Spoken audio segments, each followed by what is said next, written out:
Picture this. You are in the middle of a conversation, right? Yeah. You know exactly what you want to say, but suddenly your mind goes completely blank. Oh, yeah. That is such a common feeling. Right. I mean, you know thousands of English words, but right in that moment, you just cannot find a single one. That is the big problem we're diving into today. Exactly. And, the sources we are looking at today use a really great analogy for this.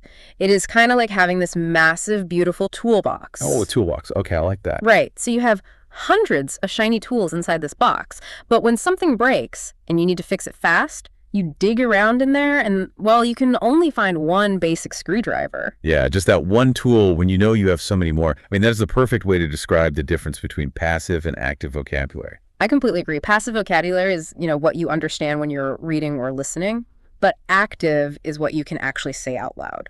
Right. And right now, most of us just have a toolbox stuffed with passive words. We have them, yeah, but we cannot reach them quickly. Exactly. So since those tools are already in there, just digging around for brand new ones will not help at all. We really need to organize what we already have. Okay, so how do we actually do that? Do we just stop learning new words entirely? Well, actually, yes. For a little while, anyway. The best way to start is to pick 3 old words. Words you already know, but you just rarely use. Like what kind of words? Give me an example. Really simple ones. Words like exhausted or frustrated, or even just probably. And you start putting them into real sentences about your own life. I mean, that sounds really good. But wait, if I am in a really fast-paced conversation, trying to grab one lonely word like exhausted still feels pretty hard. For sure. It definitely is. Yeah, my brain just drops the word when I start feeling nervous. Do the sources say anything about why that happens? They do, actually. It happens because your brain is trying to do way too much math at once, Not too much math. What do you mean by that? Well, you are trying to find the vocabulary word, fix the grammar, and conjugate the verb all at the exact same time. It is just too much. That is why we need chunks. Okay, chunks. Like a short phrase instead of just a single word? Yes, exactly. Instead of just learning the word idea, you learn the whole chunk. Like, that is a good idea, or I have no idea. Oh, I see. So it gives you these natural, ready-to-use pieces of English. Right. When you learn chunks, you really lower the pressure on your brain. The grammar is already built right in. So you do not have to build the sentence from zero. You just grab the whole piece and use it. That makes a lot of sense. Yeah. It's kind of like prepackaged English. Yeah, that is a great way to put it. But just knowing those chunks in your head does not mean your mouth will actually cooperate when it is time to speak. Right. We need to know how to physically practice them. And the research here has a great comparison for that. You cannot learn to swim just by reading a book about water. That is such a perfect rule. You just have to jump in. And with speaking, jumping in means physically using your mouth. Yeah. Studying with your eyes is really just reading. It is not speaking. Exactly.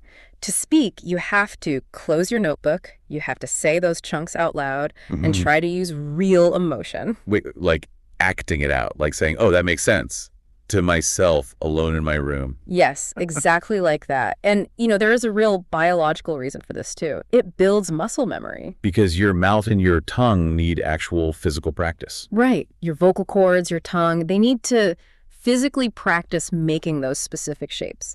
When you do it out loud, you train your body to feel the language, not just think about it. So to build that muscle memory, we probably need a daily routine, right? Something really quick that gets the mouth moving. Definitely. The sources suggest a daily 1-minute challenge. Every day you pick 3 old words, you stand up, and you just talk out loud about your day for 60 seconds. And you just force yourself to use those 3 old words. Yep. And you do not worry about making mistakes at all. The goal is not to be perfect. The goal is just to get used to the physical feeling of using the language. I think people definitely freeze up because they want to sound like really smart. They look for some big, complicated word when a simple one works just fine. I totally agree. True fluency is not about using complex words. It is really just about expressing your ideas clearly with simple words, without getting stuck. So it all goes back to that kitchen analogy from the text. Learning new vocabulary is like bringing groceries into your house. Right, but actually speaking is cooking the food. Yeah. You can have a kitchen absolutely packed with amazing ingredients, but if you never turn on the stove, you are still going to go hungry. Exactly. Most learners already have plenty of food in their kitchen right now. They do not need more groceries today. They just need to start cooking with what they have. That is such a great point. So here's a final thought for you to mull over today. Think about this. If you take just 5 minutes today to cook with 3 old words, what happens tomorrow? Yeah, how much faster will your brain automatically find those tools in your next real life conversation? Exactly. You already know enough English to succeed. You really do. Yeah. You just need to wake it up.